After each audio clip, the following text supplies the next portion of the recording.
quel samba et quelle rue. Quand le Brésil est dans la rue, ça ne rigole pas du tout.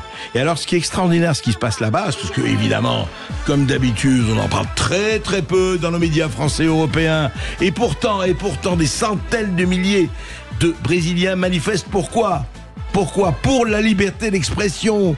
Par rapport à quoi ? Par rapport à ce qui s'est passé avec, effectivement, le blocage de la plateforme X, Twitter, de Elon Musk, par rapport au blocage de Starlink, par rapport à un juge de la Cour suprême brésilien, Alexandre de Moraes, qui a décidé de tout bloquer, puisque monsieur Elon Musk et X n'acceptent pas de faire telle ou telle chose, de censurer telle ou telle chose. Et on va en parler. Et il est avec nous, on a toujours plaisir à le recevoir, avec Driss Ghali, essayiste, écrivain, qui se partage entre la France, le Maroc et Sao Paulo, où il réside. Donc il nous appelle de Sao Paulo. Bonjour Driss. Bonjour André. Et merci de s'être réveillé à une heure effectivement, je dirais presque matutinale, et plus que matutinale pour vous. Dites-moi, qu'est-ce qui se passe exactement ? Racontez-nous comment ça s'est passé, cette histoire de la Cour suprême, et pourquoi, qui a décidé à un moment donné de dire X c'est fini, on veut plus des X, on veut plus d'Elon Musk, on veut plus de Starlink, et qui a décidé de censurer. Qu'est-ce qui s'est passé très exactement ? Très exactement, il y a certainement deux choses à dire. La première, c'est que la Cour suprême s'est dégagée du respect de la loi et du respect de la Constitution au Brésil depuis les années Bolsonaro. Elle a pris prétexte de l'arrivée de Bolsonaro, donc du fascisme, donc de l'extrême droite au pouvoir, pour se donner des droits hors de la Constitution et pour s'asseoir carrément sur la procédure pénale et sur les libertés individuelles. Donc nous vivons une censure des journalistes, des blogueurs, déjà depuis 2019. Ce n'est pas nouveau, ça vient crescendo, et là on atteint un palier, on rentre dans une nouvelle dimension où la Cour suprême a envoyé des messages secrets à Twitter X, aux équipes de Elon Musk, pour leur dire je veux censurer telle personne. Donc des blogueurs, mais aussi des députés, des sénateurs. Et elle a dit, vous ne les avisez pas, vous coupez les comptes X en secret, sans les aviser. En secret, sans les aviser. Oui, sans aviser les auteurs des comptes, enfin les propriétaires des comptes. C'est ça. Voilà, sans les aviser. C'est-à-dire, en fait, ils ont fait juste un mot, Driss, ils ont fait ce que la FBI a fait avec Mark Zuckerberg. Enfin, ça a marché avec Meta et Facebook. C'est exactement la même stratégie, sauf que Elon Musk s'est pas laissé faire. Donc les autres GAFAM du Brésil appliquent ces ordres illégaux, secrets, qui violent la constitution brésilienne, qui garantit le droit d'abord à être informé qu'on est concerné par un procès ou par une procédure ou une punition. Donc ces gens ne sont même pas au courant qu'ils sont censurés. Donc ce qu'a dit Elon Musk, il dit je n'applique pas ces ordres qui sont strictement illégaux. Et là, le juge de la Cour suprême que vous avez cité, il a demandé il a envoyé des notifications avec des amendes, des menaces de poursuites pénales et tout ça à Twitter au Brésil. Et donc qu'a fait Elon Musk ? Il a fermé ses bureaux au Brésil de peur de voir son directeur du pays, son CEO du pays, mis en prison. Ils ont carrément arrêté leurs activités au Brésil. Oui, c'est incroyable. Il a vidé ses bureaux au Brésil parce qu'il avait peur que ses équipes soient coffrées, soient mises en prison. Qu'a fait le juge ? Puisqu'il n'y a plus de Twitter au Brésil, il a saisi les comptes bancaires, rien que ça, de Starlink. D'accord. Et Starlink n'a rien à voir avec... Enfin, c'est une propriété d'Elon Musk, mais ça n'a rien à voir avec X, Twitter. Rien à voir, d'autant plus que Musk n'a que 40% de Starlink. Dedans, il y a Google et des fonds d'investissement américains. Donc, vraiment, on est dans un monde parallèle.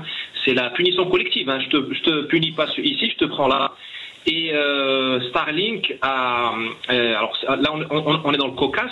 Le ministère de la Défense brésilien a dit à la Cour suprême, attention, il ne faut pas couper Starlink, comme vous avez coupé X, parce que nous utilisons Starlink en Amazonie.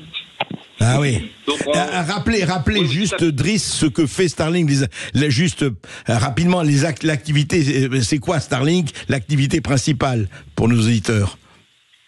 Starlink, c'est une grande innovation technique technologique qui permet d'amener via satellite, donc via les airs. Oui. C'est très difficilement censurable parce que ça passe depuis l'espace. Oui. Et non pas depuis la Terre ou depuis des antennes situées à proximité comme la 3G ou la 4G. Donc depuis les airs, depuis les ondes spatiales, elle amène l'Internet à très haut débit. C'est comme si vous avez la fibre chez vous, sur une parabole, à la maison ou dans la voiture. C'est une parabole miniature qui ressemble à rien. D'ailleurs, on dirait un plateau. Oui.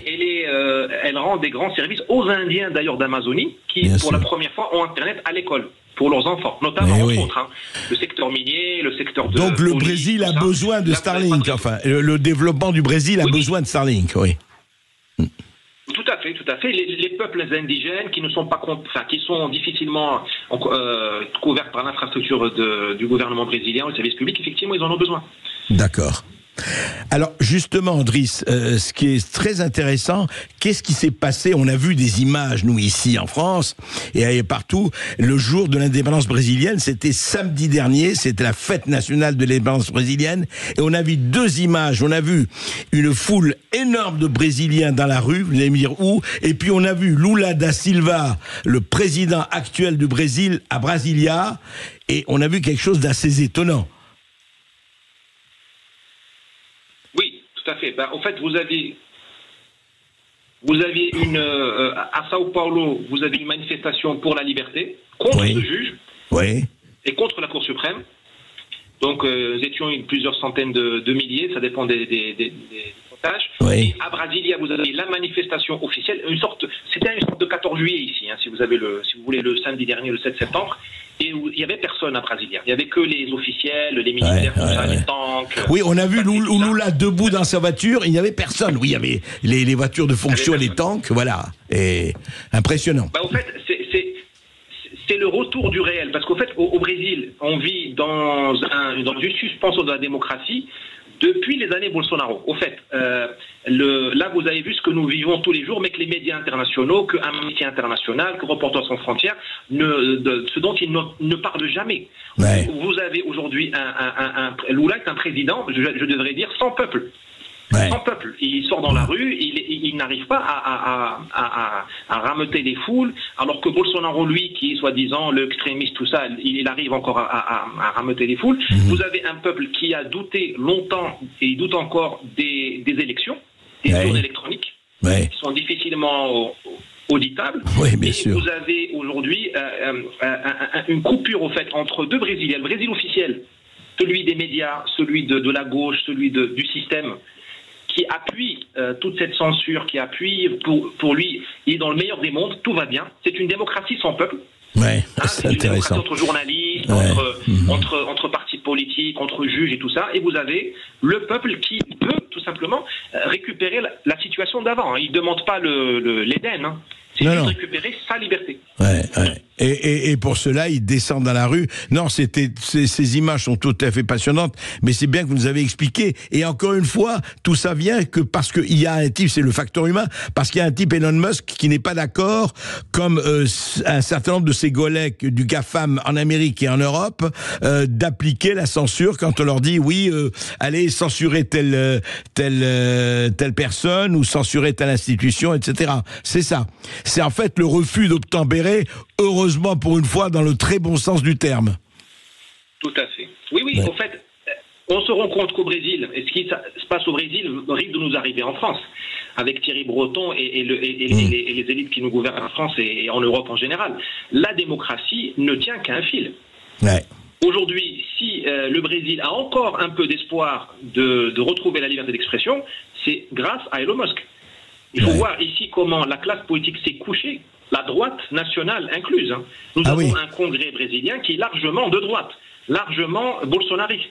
Et ils n'ont pas bougé, et ils ne bougent pas, les députés, etc. Non. Alors, ils commencent à bouger, mais ceux qui bougent, c'est une petite minorité. Et pourquoi? Parce qu'ils ont peur, parce que ce juge-là, il n'a pas censuré X comme ça. Il a mis en tôle un député. En tôle, malgré son immunité parlementaire, en tôle, au mépris de la loi. Personne ne bouge. Vous avez un sénateur aujourd'hui brésilien qui, ces jours-ci, dort dans les couloirs du Sénat. Ce juge l'a privé de son salaire. Vous vous rendez compte? Ah, carrément. Il l'a privé de son salaire. Donc le type, il dort dans le Sénat. Il dort dans un couloir. D'accord. Bien entendu, c'est un sénateur de droite. Évidemment, il serait de gauche, il n'aurait jamais été censuré, rien du tout. Vous voyez ce que je veux dire? Donc, la classe politique a peur, et au fait, tout le monde attend, en fait, cette classe politique à Brasilia, elle attend un signal. Parce que ce juge est détesté, mais le gros de la classe politique, droite et gauche, attendent, surtout la droite, parce que la gauche ne peut pas bouger, attendent un signal. Ils veulent savoir si c'est le moment de l'attaquer, parce qu'ils vont faire une procédure qu'ils appellent ici l'impeachment. Impeachment, oui. De destitution. Comme aux États-Unis. Voilà, comme aux États-Unis. Donc là, pour l'instant, alors il faudrait 51 sénateurs de mémoire qui doivent la valider. Oui. Aujourd'hui, elle a été, il y a une trentaine de sénateurs ont signé en bas. On verra si ça va prospérer. Et donc, ce signal, à votre avis, comme ça, sans faire de prédiction, Driss Ghali, vous pensez qu'il va y avoir quand même, cette réaction va continuer, va perdurer, et cet affrontement qui peut se passer, comme vous l'avez dit, n'importe où, y compris en Europe, effectivement, demain, c'est quelque chose qui va exploser, ou à votre avis, force restera au désordre établi et à la loi telle qu'elle est appliquée aujourd'hui? En fait, là, je profite de votre antenne pour dire que le Brésil a besoin d'aide. Il faut absolument, ce que vous faites, c'est très bien. Il faut en parler de cette suspension de la démocratie au Brésil. Il n'y a pas que X et Twitter. Il y a aujourd'hui des gens en tôle qui n'ont aucun casier judiciaire, aucun, qui ont été raflés en marge des manifestations lamentables du 8 janvier 2023. Des gens qui n'ont aucun casier judiciaire, aucun, et qui ont pris 17 ans de prison. Des bonnes femmes qui ont pris 17 ans de prison dans des procès illégaux. Ce juge de Moraes qui a censuré Twitter X, il a puni des gens sur lesquels il n'a pas de circonscription, il n'a pas de compétence. La Cour suprême au Brésil ne doit juger que les politiciens, députés, sénateurs, gouverneurs. Il a jugé des messieurs qui auraient dû être jugés, des messieurs, des femmes et tout ça, qui auraient dû juger dans des tribunaux de première instance. Donc ces gens n'ont pas eu droit au recours. Ils ont eu une sentence et ils sont en tôle. Il y en a qui sont diabétiques, qui n'ont pas le droit d'accéder aux soins. Il y en a qui sont morts en prison. Donc voilà, je profite de votre antenne pour le dire. Ça se passe aujourd'hui, en 2024, et l'OCDE, l'Union européenne, s'en moque, s'en fiche. Donc elle se déshonore, elle perd son honneur, elle se déshonore. Et peu importe, à la limite, qu'il soit coupable ou pas, c'est pas le problème. Ils n'ont pas eu droit à un procès équitable. Alors, qu'est-ce qui va se passer? Au fait, l'inconnu au Brésil aujourd'hui, en fait, le système kleptocratique, de droite comme de gauche, mais il est largement à gauche parce que la gauche, elle mêle la danse, ce système, il a peur de Bolsonaro. Au fait, j'ai l'impression que le juge, la Cour suprême peut revenir en arrière, qu'elle peut libérer X, s'ils sont assurés que Bolsonaro est complètement hors jeu. Aujourd'hui, il est inéligible. Oui, bien sûr, il a été condamné, absolument. Donc il ne peut pas se présenter aux élections, mais il est toujours très populaire. Et c'est ce qui leur fait peur. Dès que le type, il met un pied dans la rue, vous avez la foule derrière lui. Parce qu'il représente un espoir pour une partie du peuple brésilien. Et donc en fait, à mon avis, il y aura une négociation pour savoir qu'est-ce qu'ils font de Bolsonaro. S'ils arrivent à le mettre hors jeu, à l'exiler, à je sais pas quoi, à ce moment-là, ils vont nous redonner la liberté. Parce que c'est la seule menace que le système prévoit. Et ils peuvent revenir sur l'interdiction de X, etc. Oui, ils seraient prêts à donner ça si Bolsonaro est hors d'état de nuire, pour eux en tout cas. Oui, c'est exactement ce qui se passe aux États-Unis avec M. Trump. Il y a le Parti républicain qui ne fait pas peur aux démocrates, ni à l'État profond. Sauf si Trump, lui, Trump, il se présente. C'est tout le problème. Il n'est pas encore inéligible. Une espèce de... Voilà, tout à fait. Ils ont essayé de bien sûr, entre les États-Unis et le Brésil. Ils ont essayé de rendre Trump inéligible. Bien sûr, ils essayent encore d'ailleurs. Ils essayent encore. Driss Ghali, merci beaucoup pour tous vos éclaircissements. C'est important et nous, vous le savez très bien, on ne bêle pas avec les moutons ni avec les mammifères. Important de savoir ce qui se passe au Brésil, parce que ce qui se passe au Brésil, ça peut se passer n'importe où, y compris chez nous. Driss Ghali, merci de vous être levé tôt. Vous avez une réaction, vous avez une question, n'hésitez pas à nous appeler au 0826 300 300 ou à réagir sur notre Facebook Live. On passe à la publicité et juste après, on retrouve Ça Balance et là, nous parlerons des vitraux de Notre-Dame de Paris. Ici Sud Radio. Les Français parlent au français. Les carottes sont cuites. Les carottes sont cuites. Sud Radio Berkov dans tous ses états. Et Notre-Dame de Paris, et c'était vraiment une nécessité qu'après tout ce qui s'est passé, elle soit à nouveau dans tous ses états. On en parle tout de suite. Sud Radio André Berkov. Ça balance pas mal. Berkov dans tous ses états, ça balance pas mal sur Sud Radio. Il est venu le temps des cathédrales. Le monde est entré dans un nouveau millénaire. L'homme a voulu monter. Il est venu le temps des cathédrales et pour Macron, pour Emmanuel Macron apparemment, il est venu le temps de changer les vitraux de Notre-Dame de Paris. André, qu'est-ce qui se passe ? Oui, c'est très intéressant. Voilà, on vient après l'incendie que vous savez, après le drame qu'il y a eu. La flèche a été rétablie, bien sûr, dans son intégrité, dans sa fidélité à ce qu'avait fait Viollet-le-Duc, l'architecte Viollet-le-Duc. Et puis, voilà-t-il pas qu'on parle, eh bien, les vitraux de Viollet-le-Duc qui existent, on va en parler avec Didier Rickner, mais on a dit, mais enfin, écoutez, il faut être moderne, il faut faire de nouveaux vitraux. C'est intéressant. De nouveaux vitraux, pourquoi ? Eh bien, écoutez, on en parle. Didier Rickner, bonjour. Bonjour. Merci d'être venu. Vous êtes journaliste, vous êtes fondateur de la Tribune de l'Art. Et il y a un hashtag qui vient de s'être créé, Saccage Notre-Dame de Paris. Que je n'aime pas trop. Vous n'aimez pas trop, d'accord. Je dirai pourquoi, si vous le souhaitez. D'accord, oui, bien sûr. Mais parlons du fond, d'abord. Il y a quand même quelque chose... Alors, c'est quoi cette histoire ? C'est-à-dire que, parlez-nous, c'est l'état des lieux. Il y avait les vitraux de Viollet-le-Duc. Oui, les vitraux de Viollet-le-Duc existent encore, ils sont toujours en place. Oui. Ils ont même été restaurés avec l'argent des donateurs en place. Donc, voilà. Et il était question depuis longtemps, on sait que le clergé voulait faire ça depuis très longtemps, mettre des vitraux contemporains. Le ministère de la Culture a toujours dit non, et encore très récemment... Alors, qui voulait mettre des vitraux contemporains ? Alors, au départ, c'était l'archevêque de Paris, Monseigneur Lustiger. Oui. Et puis ensuite, c'est revenu après l'incendie, et tout de suite, le ministère de la Culture a dit non.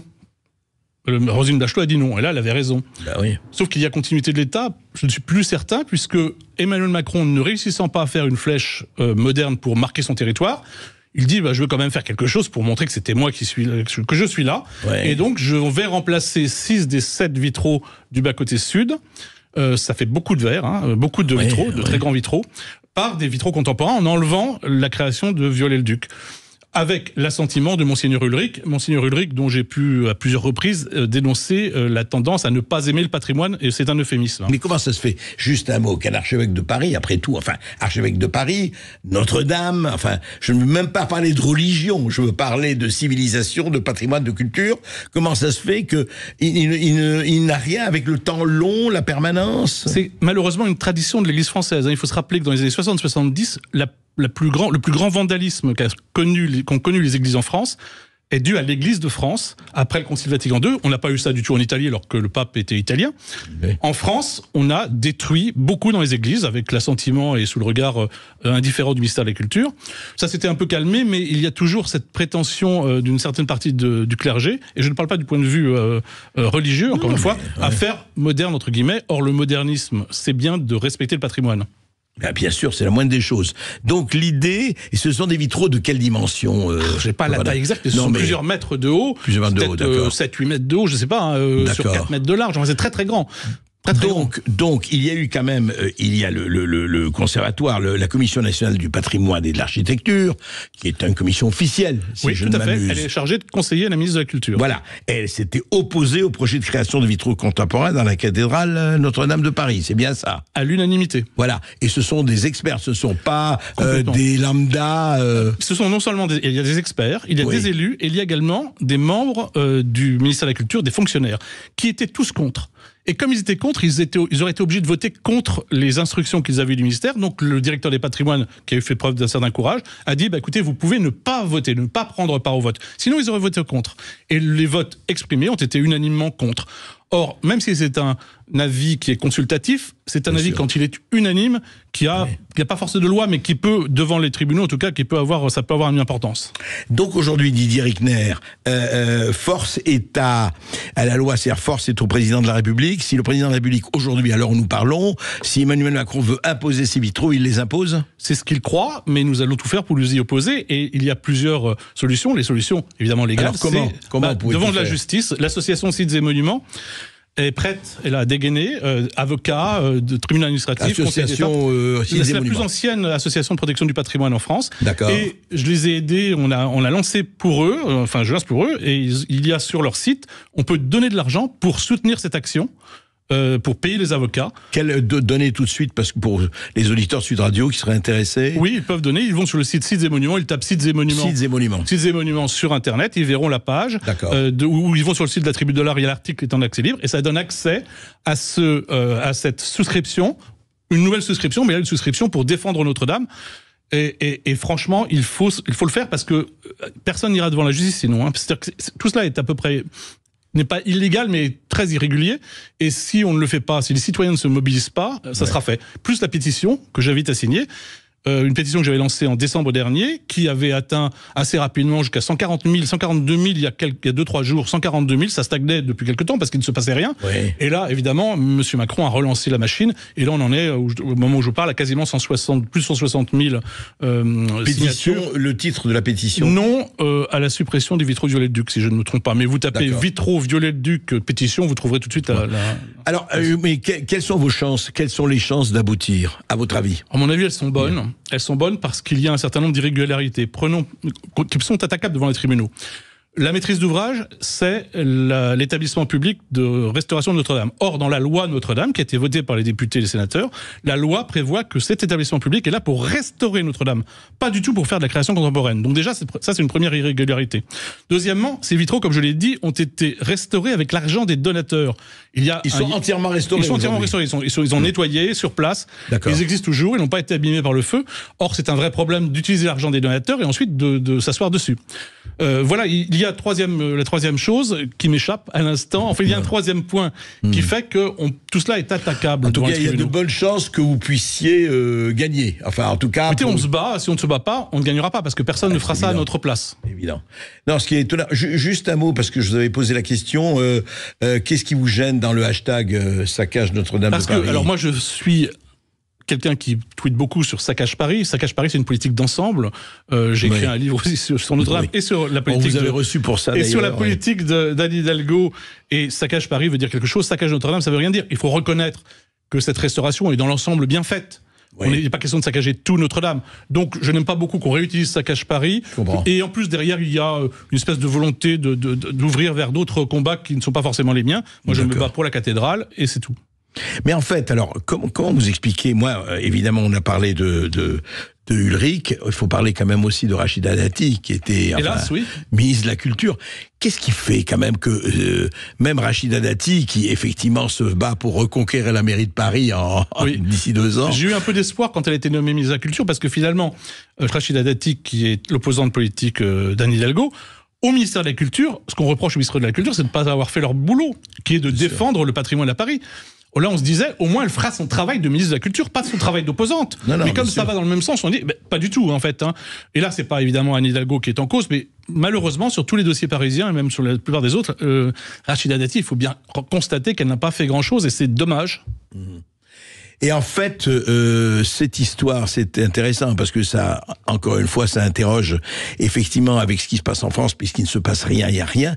Il est quand même étonnant que le président de la République se combatte alors que on sait ce qui se passe et on va encore en parler dans cette émission très bientôt sur le plan des finances, sur le plan du pouvoir d'achat, sur le plan du chômage, etc., insécurité, etc., etc.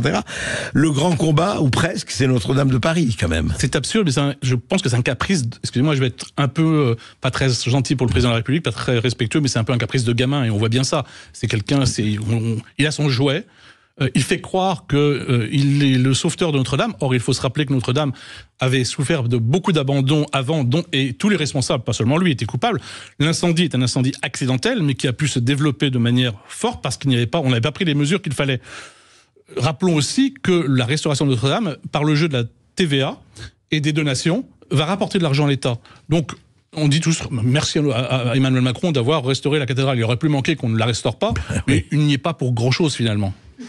Merci Didier Rickner. Je rappelle que vous êtes journaliste, que vous êtes fondateur de la Tribune de l'Art, que vous vous battez.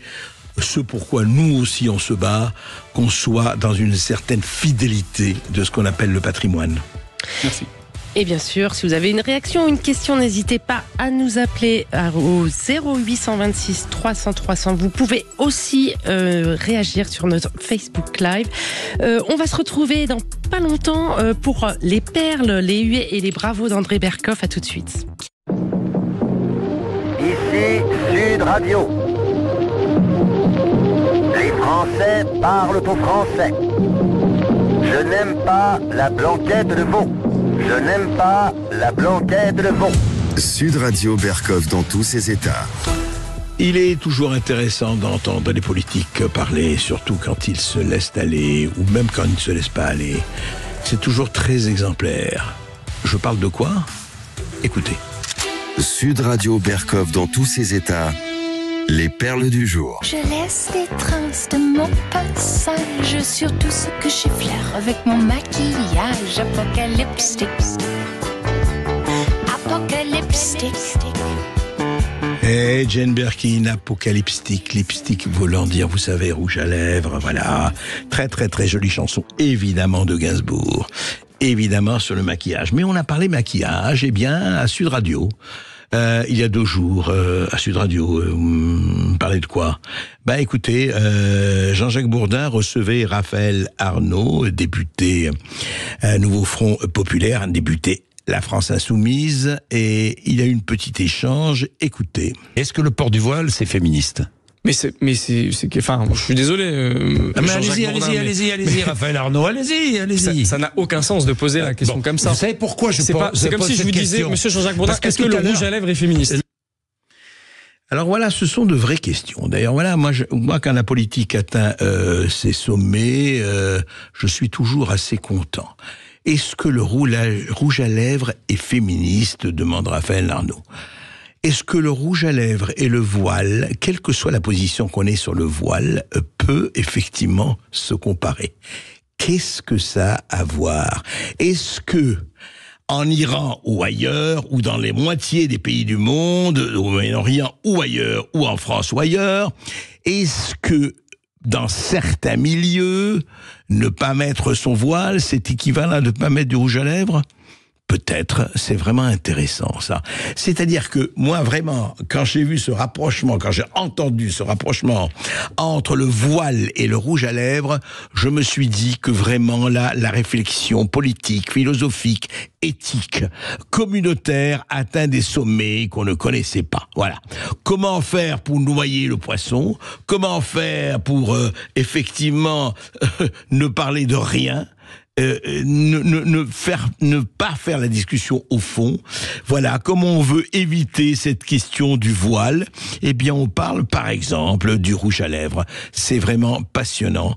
Et de ce point de vue-là, eh bien écoutez, je renvoie les députés de la France Insoumise, notamment Raphaël Arnaud, à la phrase immortelle qu'a prononcée il n'y a pas si longtemps leur patron, leur mentor, leur gourou, Jean-Luc Mélenchon. Écoutez. Je les invite à s'inspirer de l'exemple de mon existence pour être un peu moins con. Voilà, je les invite à contempler l'exemple de mon existence pour être un peu moins con. Voilà un conseil très avisé de Jean-Luc Mélenchon à ses disciples. Sud Radio Berkoff dans tous ses états.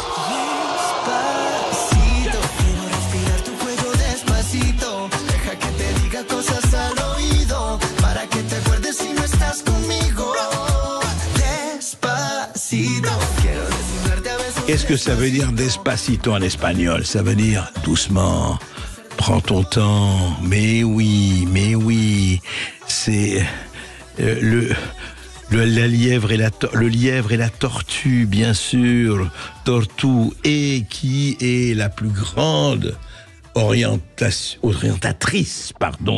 de cela, c'est évidemment la maire de Paris que le monde entier nous envie, Anne Hidalgo, puisqu'elle a pris des décisions, Anne Hidalgo. Elle en prend tout le temps des décisions, Anne Hidalgo. Notamment, par exemple, on peut pas en parler, elle veut absolument que les anneaux olympiques restent sur la Tour Eiffel jusqu'en 2028. Vous voyez, les héritiers de Gustave Eiffel, ils sont pas très contents de cela.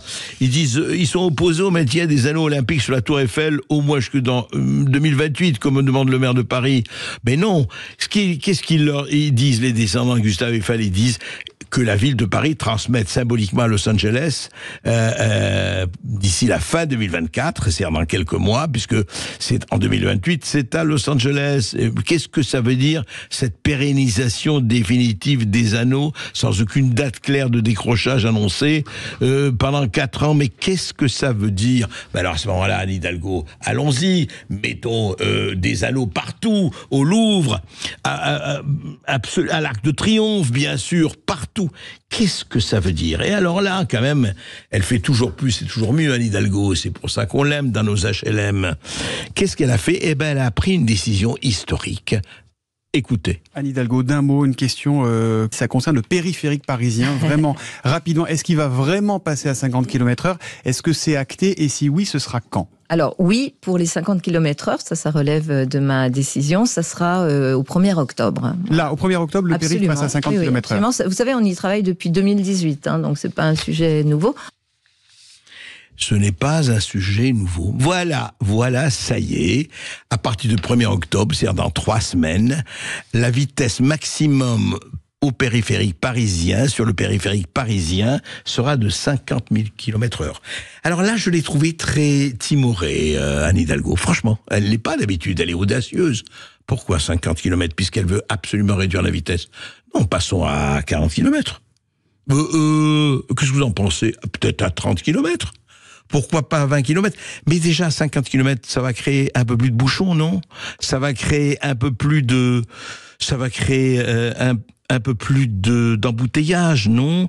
50 km sur le périphérique à n'importe quelle heure de la journée ou de la nuit, ça veut dire quoi? C'est-à-dire, à un moment donné, ça atteint un tel niveau d'incohérence qu'on se dit, mais qu'est-ce qui les habite, ces braves politiques? Qu'est-ce qui les fait courir? Qu'est-ce qui les fait bouger? C'est quoi cette histoire? Eh ben, je ne sais pas. Il y a vraiment un problème. Il y a un problème. Voilà, 50 km sur le périphérique. Mais vous allez voir, on va pas s'arrêter en si bon chemin. Il est hors de question. Donc, voilà, vous savez ce qui vous attend si vous venez à Paris ou dans la région parisienne, ou si vous habitez Paris, ou si vous prenez l'avion et que vous rentrez, voilà. Eh bien, écoutez, prenez votre mal en patience, parce que ce n'est qu'un début. Continuons la tortue. Sud Radio Berkov dans tous ses états.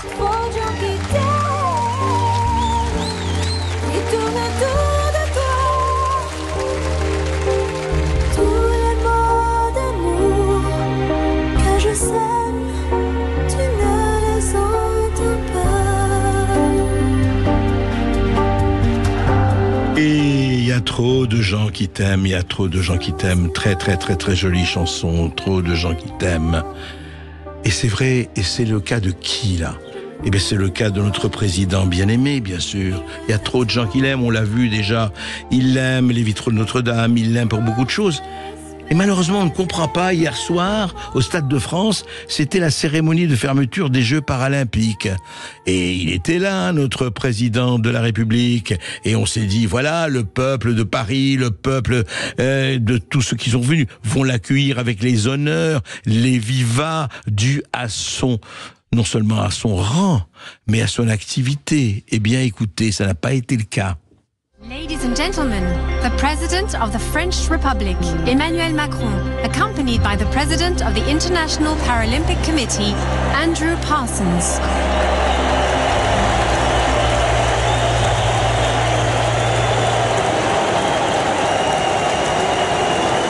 Attendez, je comprends pas, là. Non mais, Julien, je parle à Montréal, vous n'êtes pas trompé là? Où sont les bravos? Où sont les applaudissements? C'est incroyable. Non, vous entendez? Vous entendez? C'est pas vrai. Et c'est pas la première fois. À chaque fois qu'il y a une inauguration et une Coupe du Monde de football, qu'il y a un match, qu'il y a un rassemblement, qu'il y a une ouverture pour les Jeux Olympiques, Emmanuel Macron arrive et on entend ça. C'est pas possible, mais c'est pas possible.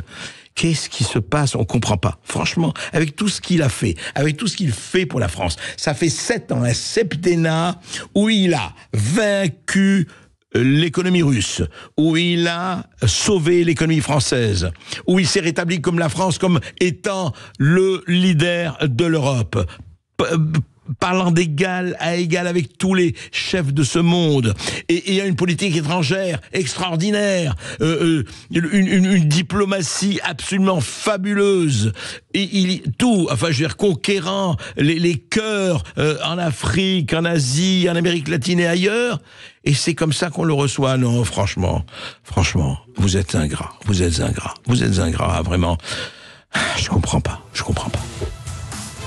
Sud Radio Berkov dans tous ses états. Le face-à-face. C'est l'heure du face-à-face dans Berkov dans tous ses états. Et aujourd'hui, André Berkov reçoit Agnès Verdier-Molinier, directrice de l'IFRAP et auteure de Où va notre argent aux éditions de l'Observatoire. Oui, et tellement d'autres livres. Face-à-face. Alors écoutez, très très bien. Et très heureux. Je croyais qu'on avait un jingle face à face. Ben... Il est déjà passé, le jingle. Il est passé, oui, voilà ce que c'est. Agnès Verdier-Molinier, d'ailleurs, il n'y a pas, quand j'ai dit beaucoup d'autres livres, On va dans le mur, et beaucoup d'autres. Mais alors maintenant, Agnès Verdier-Molinier, d'abord, je voulais vous féliciter pour votre bébé. Merci. Vous parlez, c'est formidable, Merci, c'est bien. Et c'est mieux que bien, d'ailleurs. Mais je voulais dire que là, on a atteint l'heure de vérité. J'avais envie de vous dire, au fond, tous vos livres, vous disiez, nous sommes au bord du gouffre, et depuis, on a l'impression qu'on a fait un petit pas en avant. C'est-à-dire que on dit on va dans le mur, mais on a l'impression qu'on est vraiment le nez collé au mur depuis quelque temps. Regardez, juste quelques chiffres, je le rappelle que vous connaissez au moins aussi bien que moi et mieux. Déficit a dérapé l'an dernier, donc on attendait 4,9, moins 4,9 du PIB. On est en 2023 à 5,5 du PIB pour 2023. Bon, on va en parler, etc. La balance commerciale s'améliore, on reste dans le rouge à 62 milliards d'euros. L'Union européenne ouvre une procédure pour déficit excessif contre la France et 6 autres pays. Procédure, attention, voilà, vous avez dépassé la limite déficit. Au-delà de cette limite, en principe, vos tickets n'est plus valable. Qu'est-ce qui se passe, excellent? Alors, les sanctions financières. Quelles sanctions financières pour les pays qui ne mettront pas en œuvre les corrections imposées, soit près de 2,5 milliards d'euros si c'est imposé dans le cas de la France. Et enfin, last but not least, parce qu'il n'y a pas que l'Union européenne, le FMI, le Fonds monétaire international, presse la France de redresser sans tarder ses finances publiques. Ce qui est étonnant, c'est que vous et beaucoup d'autres disent depuis des années la même chose. Il faut. Oui. Et c'est toujours le il faut. Et on entend, mais oui, on va faire, que ce soit à gauche, à droite, au centre, en haut, ailleurs. Voilà. Donc, il faut recréer des marges de manœuvre, dit le chef économiste du FMI, Pierre-Olivier Gourinchas. La Cour des comptes s'en mêle. Et puis, voilà, le FMI, attendez, qu'est-ce que vous attendez pour remettre en cause les finances publiques? Alors, moi, la première question que je voudrais poser à Agnès Verdier-Molinier, les avertissements, on les entend, les conseils, on les entend, les cris des Cassandres dans la forêt, on les entend. Mais en fait, franchement, il peut y avoir, à l'heure où je vous parle encore, sanctions, vraiment, ou pas, ou c'est encore des cris, je ne dirais pas dans le désert, mais ça peut continuer comme ça pendant des années, ou pas. Déjà, André, le problème, c'est qu'à force de rien faire depuis des années sur ces questions, on a toujours le taux de dépenses publiques le plus élevé parmi tous les pays comparables, et on a toujours le taux de prélèvement obligatoire le plus élevé. Et ce qu'on a vu à la Fondation IFRAP dans les derniers travaux qu'on a menés, c'est qu'en fait, la part marchande, c'est-à-dire ce qui se passe dans le secteur privé de création de richesse, elle est très faible en France par rapport aux autres pays. de la zone euro. Beaucoup plus faible ? Beaucoup plus faible. On est autour de 69% quand la plupart des pays sont à 74%. Vous voyez ? Donc, si on avait le même PIB marchand de l'économie privée que les Allemands, on aurait 240 milliards de richesse nationale en plus tous les ans. On ne parlerait plus du tout des mêmes sujets. Vous voyez ? Donc, en fait, on a un problème de production de richesse dans nos entreprises. Et ça, c'est quelque chose qu'on oublie complètement. C'est ça qui fait qu'en fait... qui change la donne complètement. Mais oui, on voit que la France décroche par rapport aux autres pays. On voit d'ailleurs qu'en part de richesse par habitant, on était 11e dans les années 80. Maintenant, on est 23e. Vous voyez ? Donc, on a perdu énormément de place dans le concert des nations. Pourquoi ? Parce qu'on ne crée plus assez de richesse dans nos entreprises. Mais pourquoi ? Parce que finalement, on a trop fait gonfler la part publique de notre organisation, en fait. Et ça, on le voit aussi dans les travaux qu'on a menés. On est autour de 30% de ce qu'on appelle la richesse non marchande, c'est-à-dire celle qui est plutôt dans le secteur public. C'est ça, qui ne produit pas de richesse. Enfin, et qui, en fait, prend de plus en plus de place. Et on le voit par les prélèvements obligatoires, les cotisations sociales, le fait que finalement, ce qui reste dans la poche quand on a travaillé à la fin du mois un temps plein, finalement, c'est pas si énorme que ça parce que y a une grosse part. Il y a 46 € dans la poche de celui qui a travaillé, mais quand il y a 100 qui est payé en fait par l'entreprise. Et ça, c'est très faible par rapport à la moyenne des pays de l'Union européenne. Juste, Agnès, je vous rappelle, c'est très intéressant. Quand un entrepreneur, un patron, paye 100 € à un salarié, dans la poche, donc le patron a dépensé l'entreprise 100 € et il reste 46 € dans la poche du salarié. C'est ça, alors que la moyenne dans l'Union européenne, c'est 58. Alors qu'en Suisse ou en Espagne, vous allez plutôt être à 60 ou 70 €. Vous voyez, quand vous regardez dans tous les pays aux alentours, vous vous rendez compte que la part qui est ponctionnée par la sphère publique, elle est beaucoup plus importante. Donc, et tout ce qui a été dit ces dernières années, nous on a tiré la sonnette d'alarme X fois, vous l'avez dit tout à l'heure, on l'a fait parce qu'on considère qu'on mérite mieux. On mérite mieux que finalement une richesse atrophiée, de plus en plus petite, à partager entre nous tous, entre 67 millions de Français, et où à la fin on a cette impression qu'on maîtrise plus notre avenir. Et c'est vrai que la situation s'est aggravée. Moi, ce que j'espère... Attendez, avant l'aggravation, on va vous répondre, enfin je me fais l'avocat non pas du diable mais du gouvernement ou des pouvoirs quels qu'ils soient. Oui, mais on a eu le Covid, il fallait aider les entreprises, les restaurateurs, etc., etc. Oui, on a eu la guerre Russie-Ukraine, oui, on a eu ceci, on a eu les embargos et tout ça. Qu'est-ce qu'il vous dit ? Et quand on vous dit ça, on dit, vous voyez, on a été obligé de dépenses publiques. Moi, j'ai été très frappée de voir au moment du Covid que tout d'un coup, tout le monde retournait sa veste en disant il fallait dépenser sans compter. Les mêmes qui, 2-3 mois avant, disaient attention à la dette publique, au déficit, etc. Et oui, il y avait des circonstances exceptionnelles. Et oui, il y avait certainement des dépenses en plus à faire, mais pas au niveau de ce qu'on a décidé. Pas le chômage partiel aussi large que ce qu'on a fait. Il y a plein d'entreprises qui auraient pu continuer à travailler beaucoup plus, mais il n'y a pas eu le soutien non plus. Et il y avait même l'inverse. Vous vous souvenez le débat entre essentiel, pas essentiel ? Il fallait, dès que les usines ferment leur chaîne de production qui n'était pas essentielle.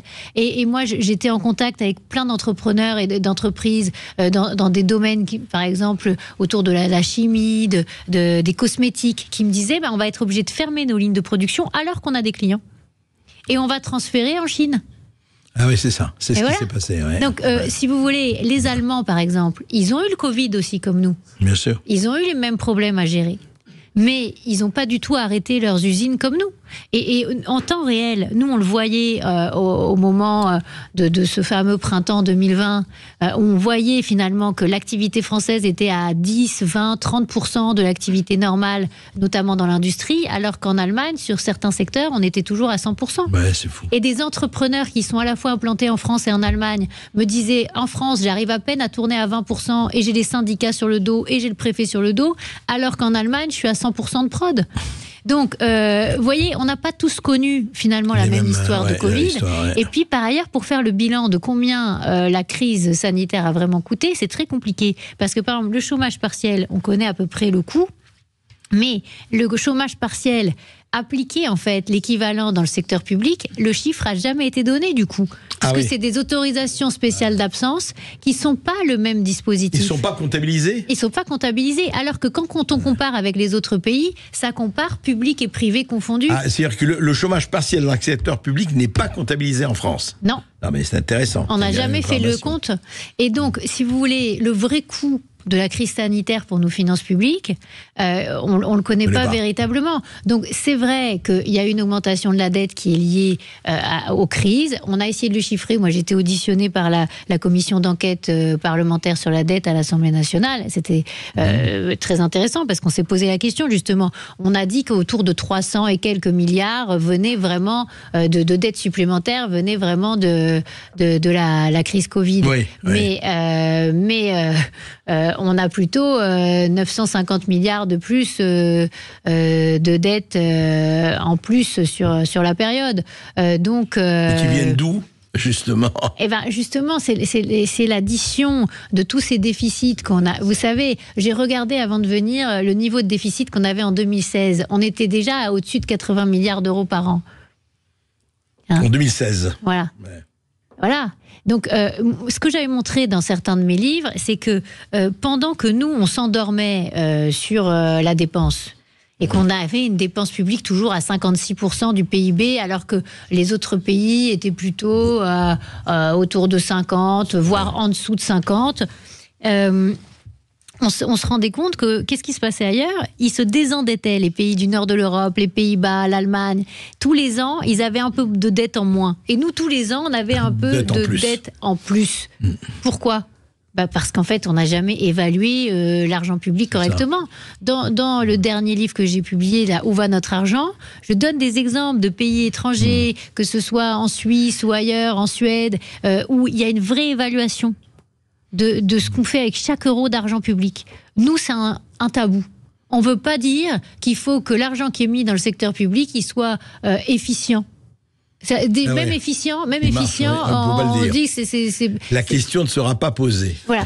Et moi, je trouve que ce sujet est absolument passionnant parce que, avec tous les travaux qu'on a menés à la Fondation IFRAP depuis des années, qu'est-ce qu'on a montré ? L'enseignement privé sous contrat, c'est le même programme, c'est les mêmes exigences, et derrière, c'est moins cher. Il y a 30% d'écart de coût.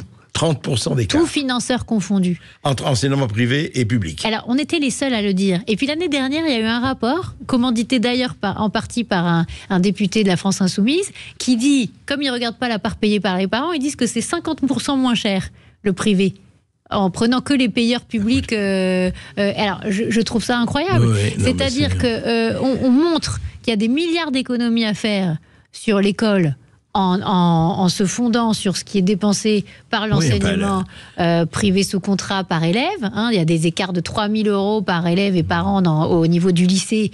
Et pourtant, tous les parents plébiscitent l'enseignement privé sous contrat. C'est vraiment qu'il y a une déperdition quelque part d'argent. Il y a trop de personnel non enseignant. Voilà. Et quand vous regardez par rapport à l'Allemagne, c'était passionnant au moment où Anne Hidalgo avait proposé de doubler les salaires des professeurs du public.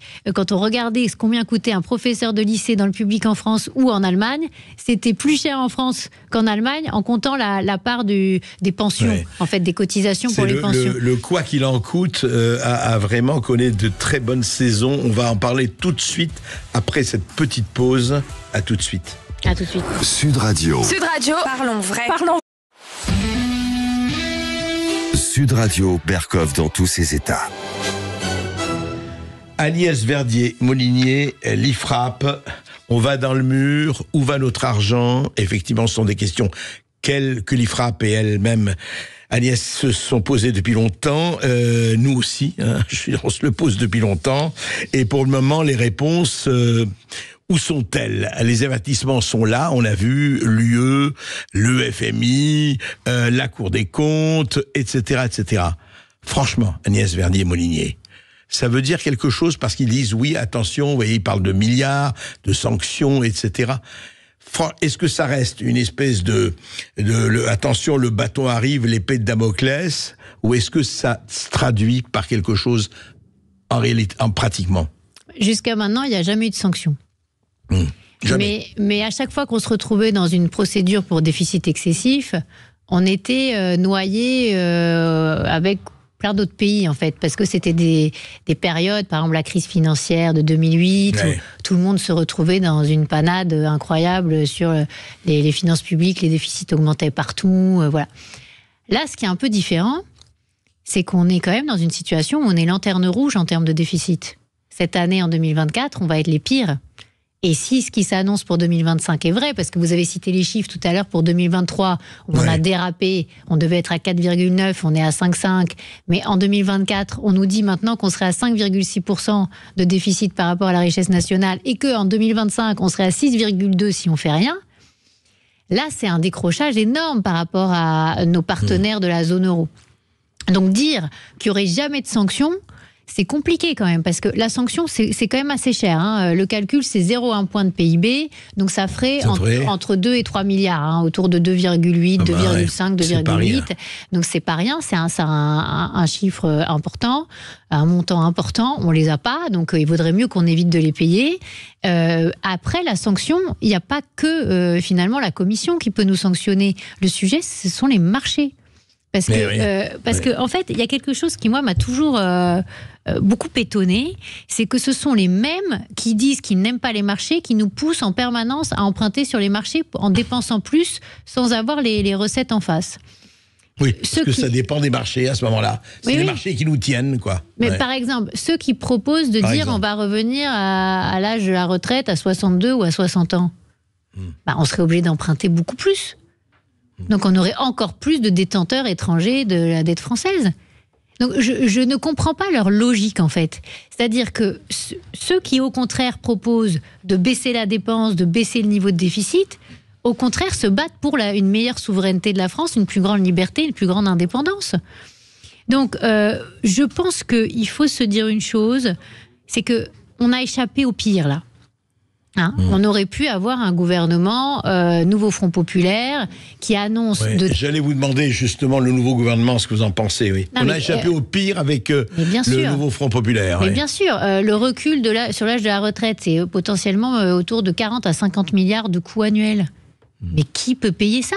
On est déjà au taquet sur tous les impôts. N'oublions pas qu'on est déjà le pays le plus taxé par rapport à tous les autres pays comparables. Rappelez les prélèvements obligatoires aujourd'hui. Alors, c'est toujours compliqué de dire on est autour de 44 et quelques, parce qu'il y a hors crédit d'impôt, avec crédit d'impôt, c'est jamais les mêmes chiffres que l'OCDE qui donne aussi, avec des cotisations qui ne sont pas comptées, notamment les cotisations pensions de l'État. Enfin bon, bref. Alors, certains disent 47, 48. Non, mais c'est pour avoir une idée. Mais déjà, on est très, très élevé par rapport aux autres.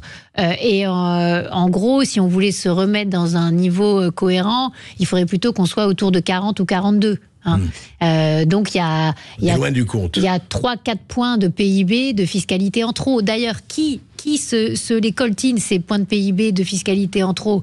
Ce sont nos entreprises. 157 milliards de fiscalité en plus, fiscalité plus cotisation sociale par rapport aux entreprises dans la zone euro, dans les pays zone euro hors France. Une autre entreprise, la même qu'en France, elle paierait beaucoup moins d'impôts. Ça, on l'a montré, on a regardé des sujets micro, on a comparé entreprise par entreprise, etc. On a regardé au niveau macro. Et d'ailleurs, tous ceux qui disent en ce moment les aides aux entreprises, il n'y a qu'à prendre dedans, ils n'ont absolument rien compris au débat. Les aides aux entreprises, c'est environ 150 milliards d'aides. Oui, mais qu'est-ce qu'il y a dedans ? Des allègements de charges et des allègements d'impôts. Oui, il y a majoritairement. Pas du fric qui arrive, et alors, si le chiffre que je vous dis, les entreprises payent déjà 157 milliards de plus d'impôts et de cotisations.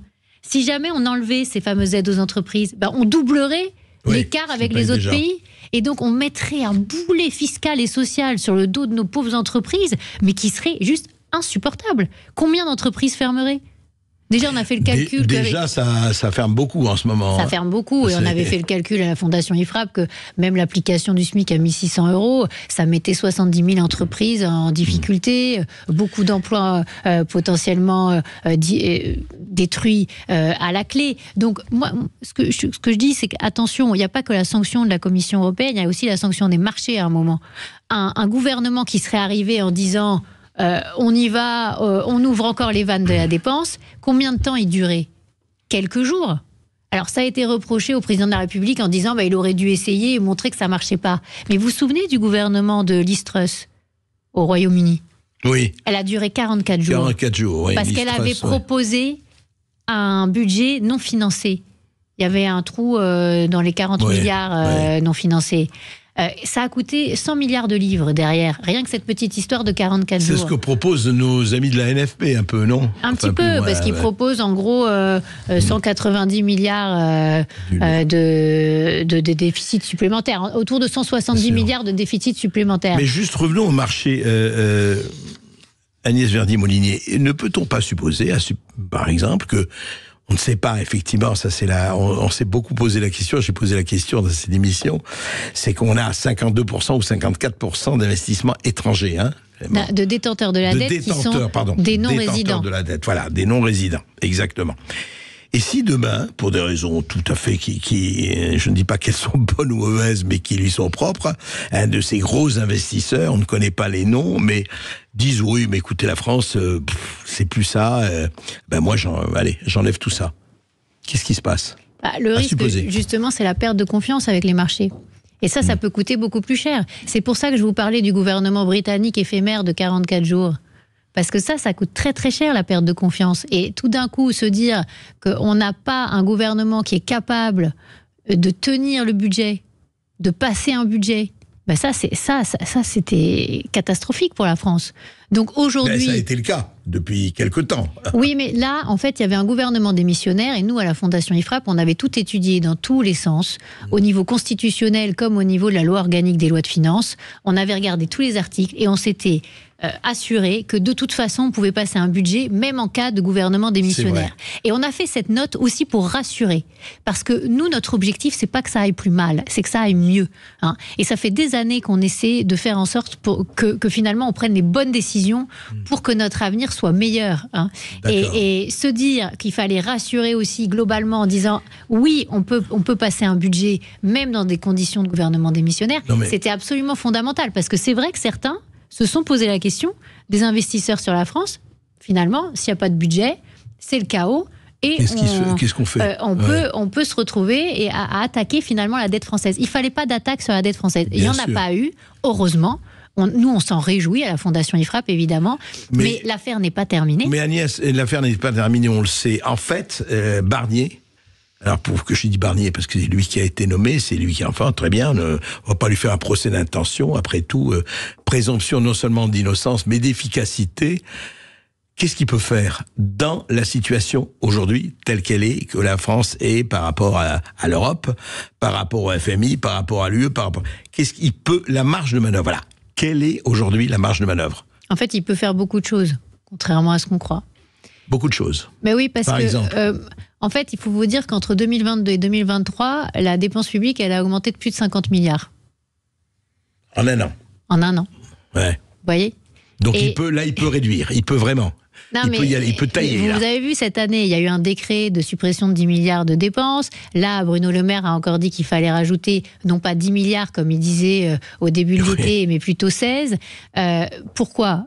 Parce qu'en réalité, il faut qu'on arrive à faire baisser ce 5,6 de déficit qu'on risque d'avoir, qui serait absolument catastrophique. Et 6,5 en 2025. 6,2 en 2025, qui pourrait vraiment entamer la confiance. Quand vous avez plus de 300 milliards de besoins de financement par an, vous avez intérêt à ce que les marchés vous croient sur parole, que vous allez gérer correctement les finances publiques. Donc là, on a une urgence qui n'a jamais été aussi importante depuis le début de la Ve République. Donc oui, Michel Barnier peut faire beaucoup de choses, parce qu'il peut geler.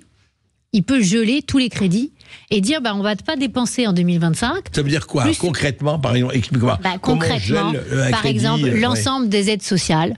Ouais. Si on les gèle totalement, on peut faire entre 2 et 3 milliards d'euros d'économies, rien qu'en gelant, en disant on ne réévalue pas de l'inflation, le RSA, l'allocation adulte handicapé, les APL, etc. Mais c'est pas rien.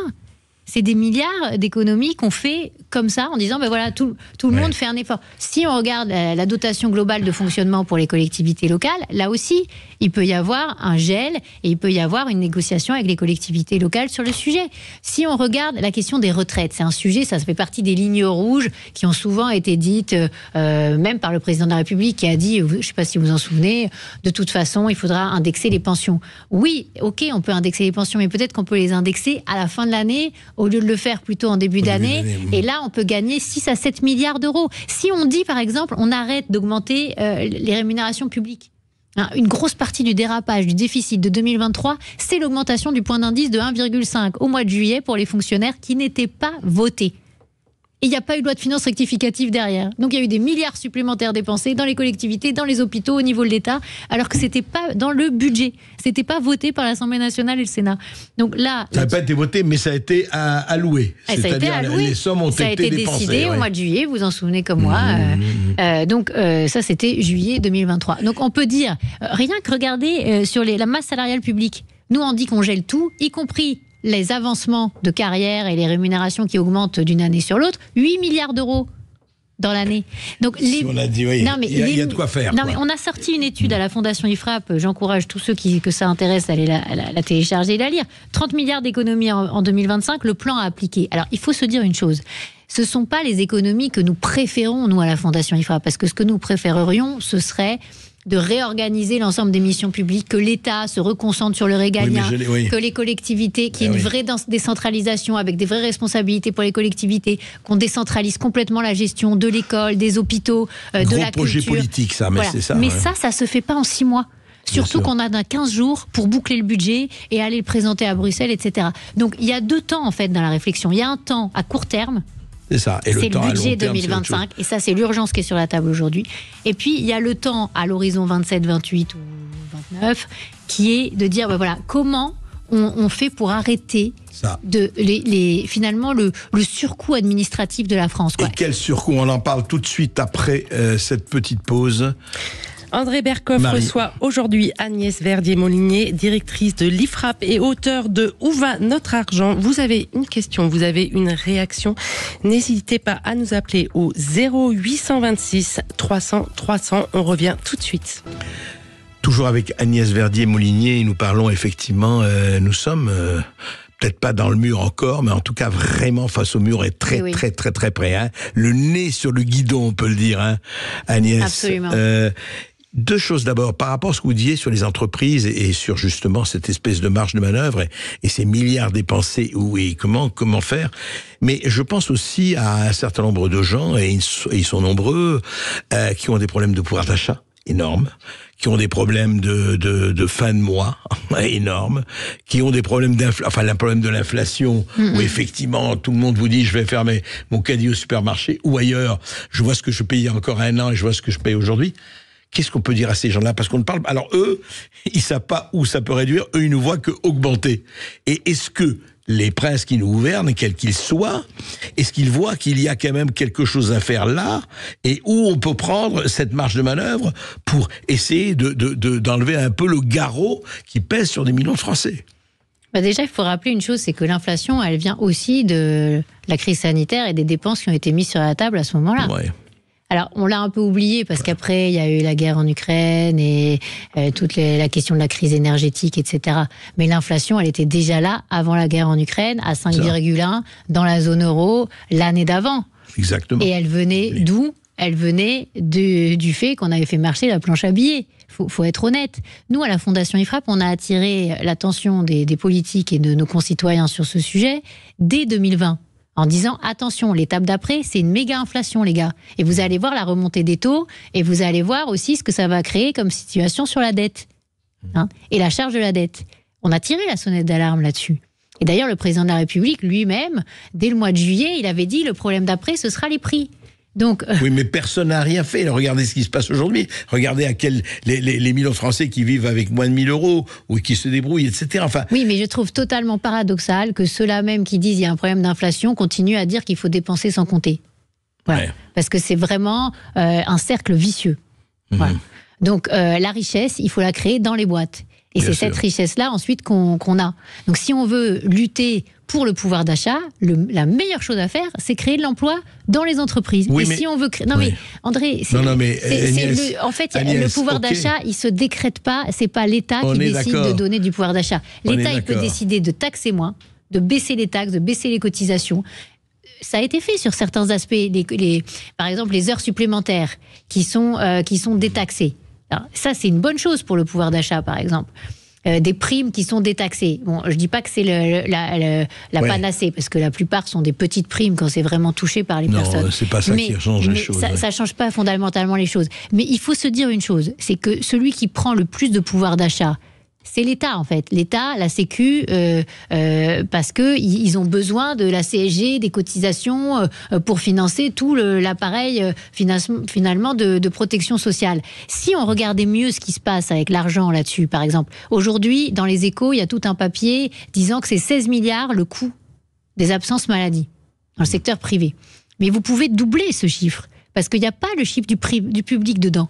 Il n'y a que le privé. Vous avez déjà dit, le chiffre du public, on ne les connaît pas. Non mais alors le chiffre du public, on le connaît, il est autour de 15 milliards d'euros par an, c'est-à-dire qu'avec... 16 et 15, ça fait, voilà. Ouais, 30, mais sauf qu'il y a à peu près 20% des gens qui travaillent dans le secteur public en France, donc il y a un petit problème déjà. Hein. Ouais, c'est vrai. Donc déjà, il y a un surcoût d'environ 7 milliards d'euros des absences dans le secteur public.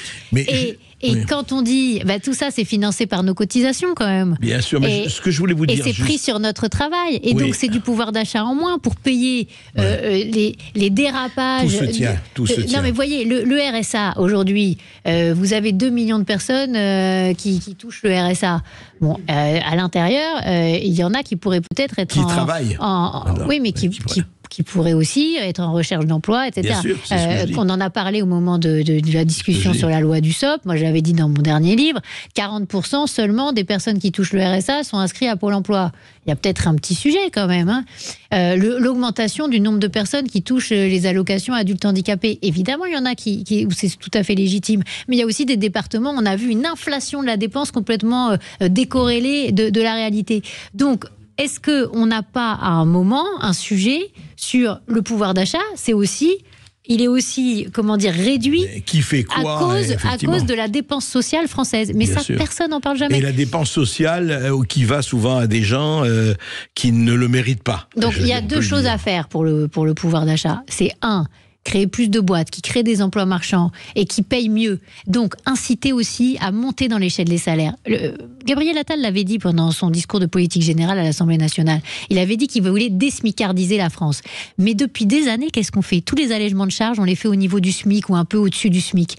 Nous, on s'est rendu compte à la Fondation IFRAP qu'on avait détruit des emplois bien payés, de qualité dans l'industrie française. Pourquoi ? Parce que tous les allègements de charges qu'on a fait au niveau du SMIC et un peu au-dessus, on les a basculés sur les hauts salaires. Et après, on dit ah oui, il faut que ce soit les hauts salaires qui payent. Non, mais en fait, non. Parce que finalement, qu'est-ce qui s'est passé à bas bruit ?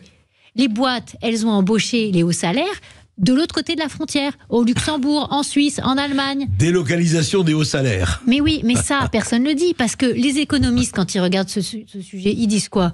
Oh, mais non, il n'y a pas de chômage sur les salaires au-delà de 3 SMIC.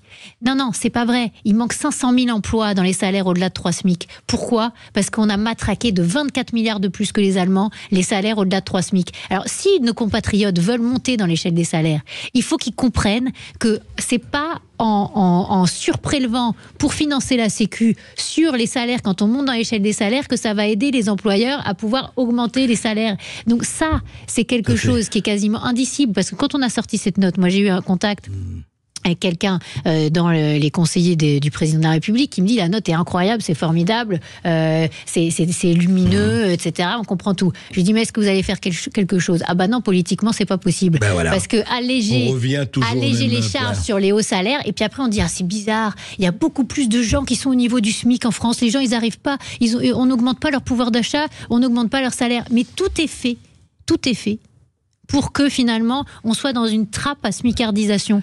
Donc une trappe. Et juste un mot avant, on va prendre des auditeurs. Ils sont nombreux à vouloir vous parler, Agnès. L'autre chose quand même, c'est que l'État aussi pourrait quand même. Vous savez, c'était Allègre qui disait désencombrer le mammouth. C'est quand même hallucinant. Quand on voit les dépenses en conseiller, en ceci, en cela, on va en reparler. Non, mais je pense là, de toute façon, nous, on l'a montré, il y a entre 70 et 80 milliards de surcoût de l'organisation administrative de la France. On peut l'appeler comme ça.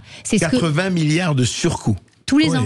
Tous les ans. Donc c'est à peu près la moitié du déficit de la France en milliards qui vient de ces surcoûts, c'est-à-dire qu'on paye plusieurs personnes à des strates différentes pour faire les conseillers de machin, les conseillers de Mac machin et donc compagnie. À un moment, il faut se dire pourquoi les autres pays arrivent à gérer des services publics d'aussi grande qualité, parce que certains nous disent encore qu'on nous envie nos services publics partout dans le monde. Sauf que on n'arrive pas à trouver un rendez-vous à l'hôpital, on n'arrive pas à trouver une école de qualité, etc., etc. Il y a un moment où on n'a pas tellement l'impression qu'on a un système avec une qualité de service public tellement enviable. Donc oui, il y a 70 à 80 milliards à trouver sur finalement le doublon, la complexité, le coût de la complexité administrative de la France. Et c'est hallucinant, et 80 ça, c'est pas milliards. Nous qui le disons, c'est l'OCDE, sont les chiffres de l'OCDE. Voilà, et on va voir qui va oser s'attaquer à sa zatise de ce question.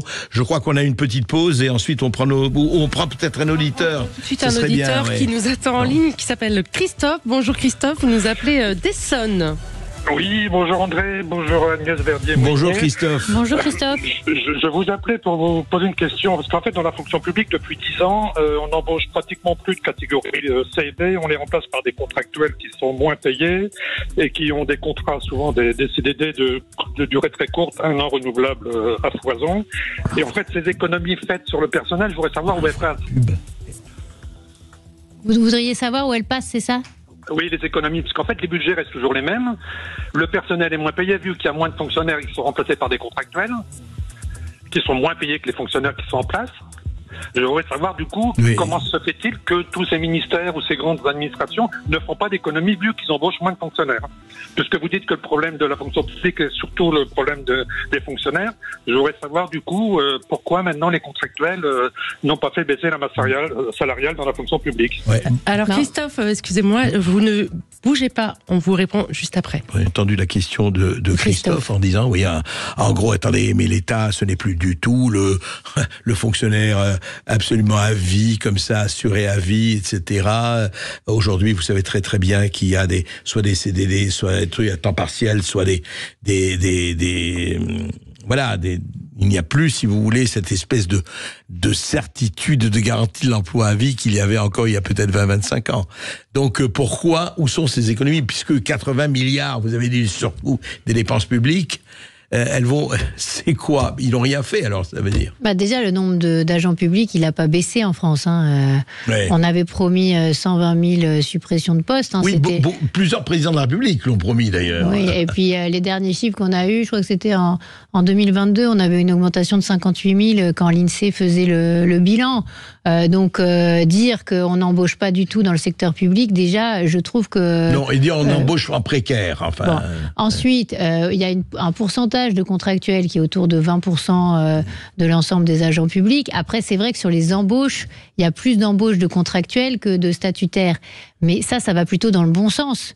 Parce qu'à terme, il faut réconcilier public et privé, et que les carrières ne soient pas des carrières toute la vie dans le public ou toute la vie dans le privé. Ce qui fait la force des pays du nord de l'Europe et ce qui fait qu'ils sont beaucoup moins idéologiques que nous, c'est que quelqu'un qui commence une carrière dans le public passe ensuite dans le privé, revient parfois dans le public. Donc il n'y a pas cette espèce d'antagonisme où on dit mais toi t'es du public, toi t'es du privé. Il y en a chez nous aussi qui... Pas beaucoup, très peu. Il n'y a pas beaucoup de profs du public qui vont enseigner dans le privé. Ce sont les politiques. Ou alors qui montent une entreprise et qui ensuite reviennent enseigner, etc. Il y en a, c'est vrai. Mais cette ouverture d'esprit pour dire oui, public et privé, c'est la même équipe. En fait, il n'y a pas beaucoup cette idée-là en France. D'ailleurs, ce qu'on a regardé sur la masse salariale à la Fondation IFRAP, c'est qu'on est autour de 357 milliards de dépenses de masse salariale publique. On n'a jamais été aussi élevé. Alors, en part de PIB, parce qu'on va regarder ça maintenant, pas qu'en valeur, mais aussi, comme on dit, entre guillemets, en volume, on est toujours autour de 12%. De PIB en dépenses de masse salariale publique. Depuis combien de temps, ça? Ça fait bien 10 ans qu'on est autour de ce chiffre-là. Mais il faut voir que les pays comparables, ils sont plutôt autour de 10%. Donc il y a 2 points autour de 2 points de richesse nationale d'écart. C'est autour de 40 milliards pas mal, de dépenses supplémentaires en masse salariale. Donc dire qu'on n'a pas de problème en comparatif par rapport aux autres pays sur la dépense Personne ne dit ça, ma chère Agnès. La question, c'est qu'est-ce qu'on a comme travail en face? Parce que la plupart des pays autour de nous, Ils dépensent en part de PIB pour la masse salariale, certes, mais en face, ils ont des heures de travail travaillées en plus que nous. Quand on regarde les comparaisons Eurostat, par exemple, au niveau européen, on se rend compte que dans le secteur non marchand, donc tout le secteur public ouais. on est parmi ceux qui travaillent le moins, autour de 1500... vous n'allez pas me dire que les Français sont paresseux. Non, je vous dis que dans le secteur non marchand, on est, et ça ce sont les chiffres Eurostat, ouais. On est sur des emplois à temps plein parmi les plus faibles de tous les pays comparables. Donc ça veut dire qu'on met beaucoup d'argent sur la table pour un nombre d'heures travaillées en fait qui est assez faible. Et d'ailleurs, vous m'avez parlé du FMI tout à l'heure. C'est intéressant de voir ce qu'ils ont fait en Grèce. Quand le FMI est intervenu en Grèce, ils ont augmenté le temps de travail de 37h30 à 40 heures. Et ils ont supprimé énormément de postes publics. Et ils ont baissé les salaires des agents publics de 20 à 30%. Donc il vaut mieux qu'on évite d'aller dans le mur, le mur grec. Parce que la potion, elle sera pas du tout celle que nous on dit là pour l'instant à la Fondation. Elle sera beaucoup plus amère. Ce sera beaucoup plus amer. Donc autant anticiper et se dire que le jour où on voudrait plus nous prêter sur les marchés, la fameuse sanction dont je vous parlais tout à l'heure des marchés. On risquerait de plus pouvoir payer les agents publics, pour pouvoir payer les retraites, plus pouvoir payer les services publics. Donc quand Christophe dit qu'on a tout changé sur la fonction publique, en fait, il faut être un petit peu plus mesuré que ça.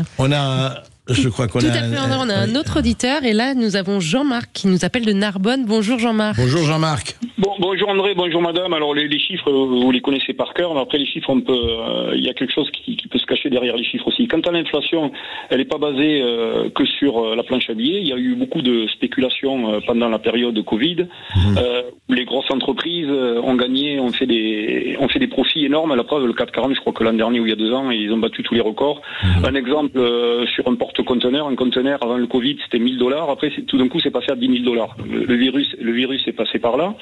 Donc, c'était une chose. C'est pas mal, la deuxième chose, vous avez parlé qu'il y avait 150 milliards d'aides aux entreprises et que grâce à ça,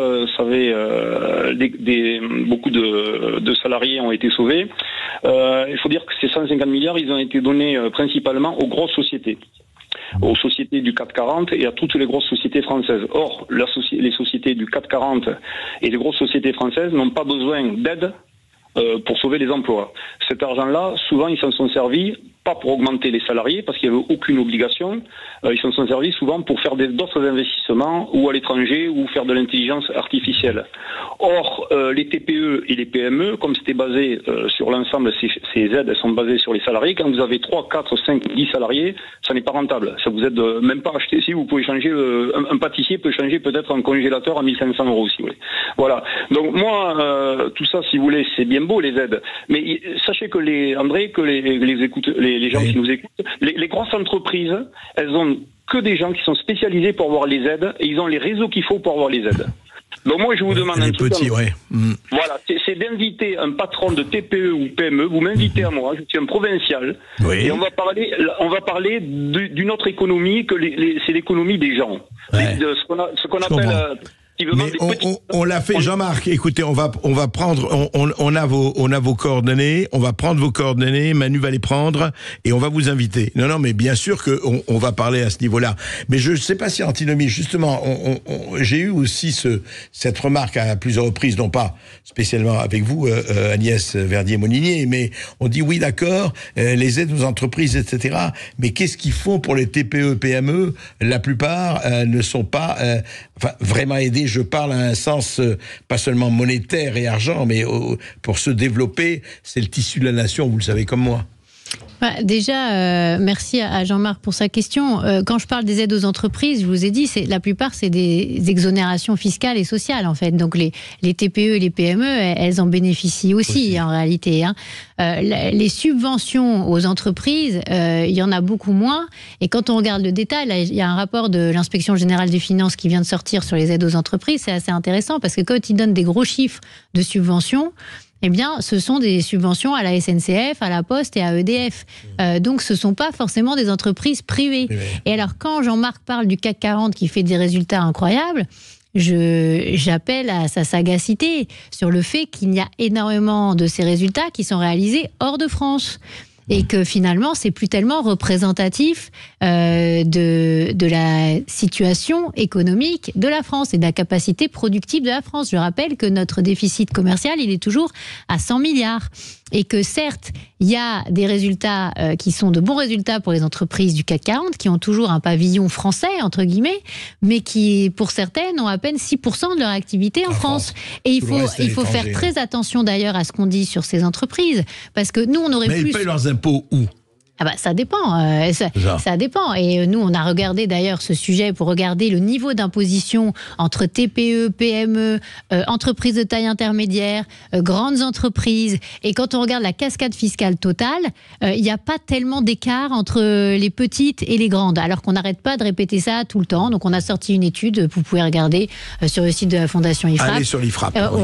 On a des niveaux, parce qu'on parle toujours de l'impôt sur les sociétés. Mais il n'y a pas que l'impôt sur les sociétés. Ce dont je vous parlais tout à l'heure, André, c'était le niveau de charge sociale sur les hauts salaires. Quand vous êtes dans l'industrie, vous avez des salaires beaucoup plus élevés. Quand vous êtes une grande entreprise, vous avez des salaires plus élevés. Et là, ils ont des niveaux de charge sociale qui sont beaucoup plus importants. Ils ont des taxes sur les salaires, ils ont la C3S, ils ont des tas de taxes sur la production qui pèsent beaucoup plus sur les grosses entreprises. Mais on va arrêter avec ça. Mais il faut bien dire une chose, c'est que taper en permanence sur le CAC 40, c'est pas une bonne idée. Pourquoi ? Parce qu'un jour, ils vont dire attendez, on fait que 6% ou 10% de l'activité en France, on s'en va. Alors que nous, notre intérêt collectif, ce serait de dire que ces boîtes-là, qui sont françaises, qui aiment la France, pour la plupart, et la plupart de leurs dirigeants, leur dire de revenir en France, produire en France. Et alors, dégoûter ces boîtes en leur tapant dessus toute la journée, comme on le fait pour certains avec Total, etc., en leur donnant plutôt envie de partir de France, je pense que pour l'intérêt général, c'est totalement contre-productif. Voilà. Et certains disaient, notamment Pierre Gattaz, quand il était président du MEDEF, il disait nous, on aime chasser en meute. C'est un collectif. Les petites entreprises, elles ne doivent pas être contre les grandes entreprises et vice-versa. Normalement. Mais je crois qu'il devrait y avoir un travail d'information et de communication beaucoup plus important, parce que se présenter comme meute, c'est pas la meilleure des choses. Et comme vous dites aussi, ça doit marcher ensemble, mais il faut rapatrier ce qu'on peut rapatrier en France. Au maximum, au lieu de faire partir de France, parce que ces derniers temps, tout ce qui s'est dit sur les entreprises de France, même des entreprises pas très grosses, se posent la question à leurs dirigeants en se disant mais attends, on va vers un matraquage fiscal, mais on va partir. Et ils font faire par leurs conseillers. Mais ça, c'est aussi aux politiques et à nous de faire le boulot. Non, mais ne faisons pas partir les talents de France, parce que ces derniers temps, et notamment depuis les élections législatives, il y a eu un tel matraquage sur ces sujets que beaucoup de nos compatriotes qui sont des compatriotes